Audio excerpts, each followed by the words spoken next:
ఇది పరిశీలించడానికి వచ్చాము.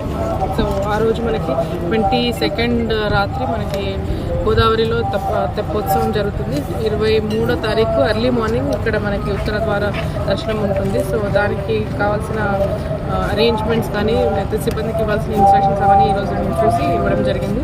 సో ఆల్రెడీ పాసెస్ అనేది మేము ఆన్లైన్లో ఇస్తున్నాము మన దర్శనం పాసెస్కి. అదేవిధంగా రూమ్స్ బుకింగ్ కూడా ఆన్లైన్లో కూడా ఓపెన్ ఉంది. సో ఎవరైతే భక్తులు రావాలనుకుంటున్నారో మొత్తం స్టేట్ నుంచి కానీ ఎవరైనా ఆన్లైన్లో టికెట్స్ బుక్ చేసుకోవచ్చు.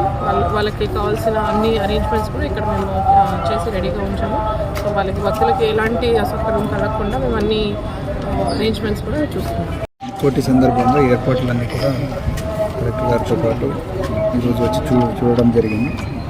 ఇక్కడ లాస్ట్ టైం కూడా చాలామంది వచ్చారు తిరుపతికి తెప్పోత్సవం, అలాగే పొద్దున్న ఉత్తర ద్వార దర్శనం కూడా. సో ఆ బ్యారికేడ్స్ అన్ని ఏర్పాటు చేయడం జరిగింది. భక్తులందరూ కూడా బుకింగ్స్ అన్నీ ఉంటాయి. అలాగే ట్రాఫిక్ ఆ రోజు ఎక్కువ ఉంటుంది కాబట్టి ట్రాఫిక్ రిస్ట్రిక్షన్స్ ఉంటాయి, దాన్ని పాటించాలా. అలాగే ఎవరెవరు సెక్టర్స్ టికెట్స్ అన్నీ కొంటున్నారో వాళ్ళు కూడా ఆ టైంకి ఒక 1 అవర్ ముందే వస్తే వాళ్ళు కూర్చోపెట్టడం కూడా చాలా స్మూత్గా జరుగుతుంది. అండ్ పోలీస్ సిబ్బందికి ఆ రోజు అందరూ కూడా సహకరించాలి. అండ్ ఒకరోజు ముందు కూడా రిస్ట్రిక్షన్స్ స్టార్ట్ అవుతాయి. వివిఐపీస్ కూడా ఉంటారు కాబట్టి చాలా రిస్ట్రిక్షన్స్ ఉంటాయి. అవన్నీ కూడా గుర్తుపెట్టుకొని వాళ్ళ జర్నీ కూడా బయట నుంచి వచ్చేవాళ్ళు కూడా ఆ జర్నీ స్టార్ట్ చేశారు కోరుకుంటున్నాను.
మరిన్ని వీడియోస్ కోసం ఛానల్ ని సబ్స్క్రైబ్ చేయండి. లేటెస్ట్ అప్డేట్స్ కోసం వాట్సాప్ ఛానల్ ని ఫాలో చేయండి.